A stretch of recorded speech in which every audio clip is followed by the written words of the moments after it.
नमस्कार, मी पंजाब डक. सांगायचं झालं तर पूर्व विदर्भ, पश्चिम विदर्भ, दक्षिण महाराष्ट्र, उत्तर महाराष्ट्र, कोकणपट्टी, खानदेश दररोज वेगवेगळ्या भागामध्ये पाऊस पडत जाईल म्हणून हे प्राथमिक स्वरूपात अंदाज घ्यायचा आहे.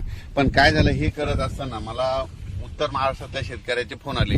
उत्तर महाराष्ट्रामध्ये नंदुरबार जिल्हा, धुळे जिल्हा, जळगाव जिल्हा, नाशिक, येवला, निफाड, त्याच्यानंतर संगमनेरचे काय आले, श्रीरामपूर, त्याच्यानंतर कोपरगाव, त्या भागातले बरेच फोन आले की आमच्या भागामध्ये पाऊसच नाही, तुमच्या तिकडे पडतो, फक्त पिकांना पाहिजे तसाच पडतोय. तर मग पाऊस कधी येईल? तर उत्तर महाराष्ट्रासाठी खास करून एक आनंदाची बातमी की उत्तर महाराष्ट्रामध्ये 15 ऑगस्ट पासून ते 22 ऑगस्टच्या दरम्यान जोरदार पाऊस पडणार आहे. म्हणजे तिकडं ना तुम्हाला सांगतो 16, 17, 18, 19 नंतर चांगला अतिवृष्टी देखील काही काही ठिकाणी होणार आहे, मुसळधार होणार आहे.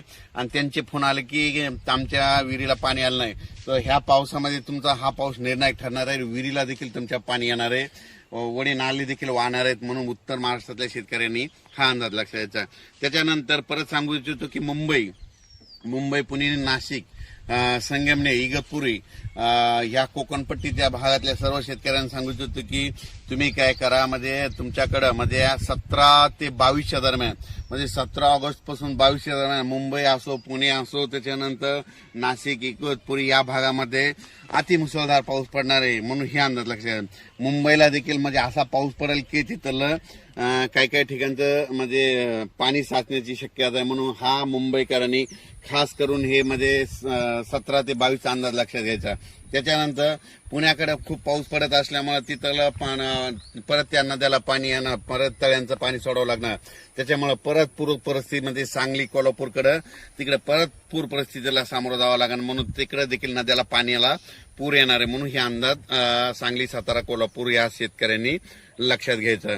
त्याच्यानंतर राज्यातले सर्व मराठवाड्यातल्या शेतकऱ्याला सांगू इच्छितो की मराठवाड्यामध्ये आज देखील म्हणजे 10 ऑगस्ट पासून ते 13 ऑगस्टच्या दरम्यान म्हणजे मराठवाड्यामध्ये परभणी जिल्हा झालं, नांदेड जिल्हा झालं, हिंगोली जिल्हा झालं, लातूर जिल्हा झालं, धाराशिव जिल्हा झालं, बीड जिल्हा झालं, जालना जिल्हा झालं, त्याच्यानंतर संभाजीनगर, ह्या भागामध्ये आणखीन असा दररोजच म्हणजे पाऊस सुरू राहणार आहे. म्हणजे असं एकदम मराठवाड्यातला पाऊस आता एकदम असा बंद होणार नाही.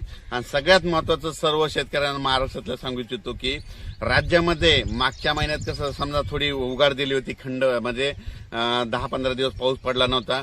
तर हे ऑगस्ट महिना संपूर्ण पावसाचाच जाणार आहे, याच्यात उघाड भेटणार नाही. म्हणून शेतकऱ्यांनी काय करायचं, जशी वेळ भेटत तर काय होणार आहे की सकाळी 9 ते दुपारी 2च्या दरम्यानपर्यंत थोडं हवामान कोरडं राहील, ऊन पडणार आहे. तितक्यामध्ये तुम्ही काय करा, हे 14 तारखेपर्यंत शेतकऱ्यांनी कामं करून घ्या. कारण की 15च्या नंतर राज्यातला पाऊस वाढतच जाणार आहे. 15च्या नंतर परत सांगायचं तर पूर्व विदर्भ म्हणजे 16 तारखेपासून तर 22 तारखेच्या दरम्यान पूर्व विदर्भात देखील खूप मोठा पाऊस राहणार आहे. म्हणून पूर्व विदर्भातल्या 6 जिल्ह्यातल्या शेतकऱ्यांनी हा अंदाज लक्षात घ्यायचा. म्हणजे नागपूर, वर्धा, भंडारा, गोंदिया, चंद्रपूर, यवतमाळ, त्याच्यानंतर वाशिम, हिंगोली, त्याच्यानंतर बुलढाणा, अकोला, अमरावती या भागात देखील म्हणजे ह्या 16 ऑगस्ट पासून म्हणजे 15 ऑगस्ट ते 22च्या दरम्यान चांगला मोठा पाऊस पडणार आहे, वडे नाले वाहणारा पडणार आहे. म्हणजे 14 ऑगस्ट पासून ते 22 ऑगस्टच्या दरम्यान जोरदार पाऊस पडणार आहे. म्हणून हा अंदाज लक्षात घ्यायचा. अचानक वातावरणात बदल झाला तर उद्या एक लगेच मेसेज दिला जाईल. आणि शेतकऱ्याला सांगू इच्छितो की दररोज एक अंदाज दिला जाईल. धन्यवाद.